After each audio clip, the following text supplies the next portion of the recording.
All right, so the Maple Leafs have traded Nikita Zaitsev and Nazem Kadri to the Avalanche and Senators, respectively. And before we get into those trades, I would like to say that I have been very inactive on YouTube. Haven't uploaded in a week. That was the Subban trade video. I probably should be uploading some more stuff. I am kind of busy with some stuff. I know that's not an excuse, but I'm going to try to do my best to get some stuff up. Maybe a 10th inning episode or some NBA stuff. I don't know. But I'll try my best to give you guys some content that you guys so rightfully deserve. So, I think without further ado, let's get into these trades. So the first trade I want to talk about is Nazem Kadri going to the Colorado Avalanche for Tyson Barrie. Now, I like Naz. I like Naz a lot. Naz has been a Leaf for as long as I can remember, to be honest with you. And he has been a great player, and he's supposed to be a wicked third-line option on Leafs because everybody's focusing on the top six, and he was supposed to just eat up other people's third line. Now, I hope this isn't the case. I feel like part of the reason that Kadri was eventually let go this year via trade was because of the back-to-back illegal hits in the back-to-back Boston series.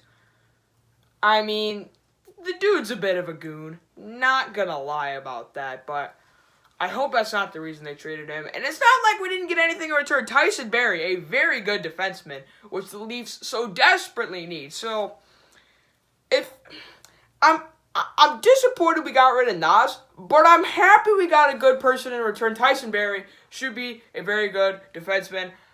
That was essentially the guy they replaced Zaitsev with because Zaitsev traded to Ottawa to basically clear up some cap. And we could talk about Zaitsev real quick. I'm kind of glad he's gone. He was eating up so much cap space with an albatross contract. And it's not like he's a bad player. Granted, he didn't play the best this season, but he has potential. And, I mean, he played decently well with Muzzin to prove he can at least hang in the NHL. But really, they were overpaying him. And the Senators, of course, it's the Ottawa Senators to take him out. I mean, I'm a little surprised they traded him to a division rival. But then again, Nikita Zaitsev. That might be for the best they trade him to a division rival. So, Leafs got some picks and some cap space to free up in return. So, hopefully, this ends up working out for the Leafs. Great defensive help with Tyson Barrie. Naz does leave, but it's like the offense is the least of the Leafs' issues. I mean, the offense is wicked. Still waiting to re-sign Mitch. I do hope that ends up happening. So now, since I've been inactive, we can talk about some other NHL news. Phil Kessel traded to the Arizona Coyotes, and here's the thing. Phil Kessel got 82 points last season in 82 games. Yeah, the dude's a bit of a personality issue. I mean, I know that first and foremost. But I feel like you gotta keep him. I don't understand how you let him go. I mean, a point per game score. He's one of the fastest people on your team, and I remember the Crosby and Malkin thing. But I don't understand how you let him go. And to the Yotes of all teams? Okay. I don't really understand what the Penguins are doing there, getting rid of Phil Kessel. We already talked about Subban. Let's talk about some more NHL news. So the New York Rangers ended up landing Artemi Panarin, which we all kind of knew he was going to leave Columbus. But, I mean, from one underperforming Central Division team or Metro Division team to another, I know, Blue Jackets fans, please don't get mad at me. Y'all did sweep the Lightning, and yes, that was great to laugh at them. Oh my goodness, every team is so happy that they're not the Tampa Bay Lightning right now. Anyway, but, I mean, I don't know what he's going to get in New York. I don't really see this as obviously it's great for the Rangers, but will it push them over the hump? My guess is no. I don't think that this is going to be enough to make the Rangers competitive in the Metro, because, I mean, the Metro is stacked. You got the Capitals, you have the Penguins are still pretty good. You got the Islanders and Canes who came out of nowhere. And as for the Canes, I do have to mention that new information could be coming out on this. But the Carolina Hurricanes, the Montreal Canadiens gave Sebastian Aho an offer sheet. I don't know how much money he got, But my friend who's a Carolina Hurricanes fan was very worried. Although Carolina is trying to match the offer, and since he is a restricted free agent with Carolina, it's looking like Sebastian Aho is probably going to stay. And he's probably going to stay in Carolina, but new news could release on that. All right, as for the Islanders, they actually got a goaltender, Semyon Varlamov, from the Colorado Avalanche. Now, the Avalanche had kind of had it. Philip Grubauer came in and kind of shut down the Flames and did really good against the Sharks in the playoffs. He's probably going to be the number one goalie going forward, so what do we do with Varlamov? The Islanders, I think, is a perfect fit for him because Robert Leonard in the playoffs, I don't know, man. I mean, against the Canes, yikes, that was not good.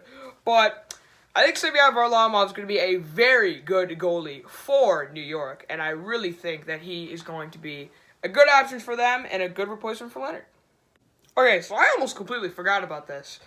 The Dallas Stars also got two forwards, Joe Pavelski and Corey Perry, in the offseason. Now, I'm telling you guys, a team you have to, and I mean have to, watch going into this season are the Dallas Stars.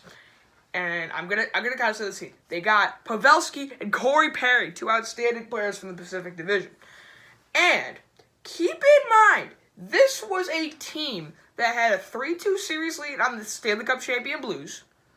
Did end up going to Game 7 and went into double overtime in Game 7. They were that close to knocking out the Blues, who we eventually knew won the Cup. So if they beat St. Louis, maybe the Stars win the Cup. Who knows? That double overtime period I'm talking was crazy. And, I mean, with Ben Bishop standing on his head, he's obviously an outstanding goaltender, should lock that position down. Now they have two stud scorers, and that was kind of the issue against St. Louis in Game 7. They couldn't really score. But I really, honestly think the Stars are going to be a true contender next year. I mean, knocked off the, what's their names? The Predators, and almost got by the Blues. They're looking like they're going to be a good team with Pavelski and Perry looking to be studs. That's a great signing for Dallas. And while we're on the topic of the Predators, the team that Dallas ended up beating in the playoffs, they actually signed Matt Duchane to a 7-year deal. And they got rid of Subban to make room for Matt Duchane, and I think that's a decently good move. I mean, I kind of disagreed with it in the Subban trade video. However, I mean, they cleared up cap space from Subban to sign Duchane. And defense, their defense is still really stacked. You know how good Nashville's defense is, but with Matt Duchane, I think that they're gonna be fine off without Subban and taking Duchane. I don't think any Predators fans should complain about that. But I mean, the real big story here is the Blue Jackets. 2 big swings, 2 big misses. Tried to re-sign Panarin, couldn't get that done. Tried to re-sign Duchane, not get that done. Blue Jackets trending in the wrong direction. I mean, maybe after you sweep the Lightning, maybe you think someone will stay in after a 2-1 series lead to Boston, who also made the Cup. Man, think back on these playoffs. So much stuff could have happened that didn't, but I guess we're on the Blue Jackets. They're trending in the wrong direction. Oh, and this just breaking. As I'm making this video, just saw an alert. Sebastian Aho has officially re-signed with the Carolina Hurricanes. So I just got the alert as I'm making this video. It just popped up on my phone. My friend Tyler actually let me know because he's a big Hurricanes fan. Congrats to Tyler and Uncle Luke. You guys got Aho back. I'm telling you, man. He's a spectacular player, and he's really the engine that makes that Carolina team run. You can tell he runs that offense. That's his team. You better be damn glad you got him back. So I think that's going to wrap it up. If there's any stuff I missed, please let me know. I'm sure I missed something. I know I missed something. Please, just let me know in the comments if I did. But thank you guys for watching this NHL free agency recap. It's been crazy, and we will get on the news as it comes out.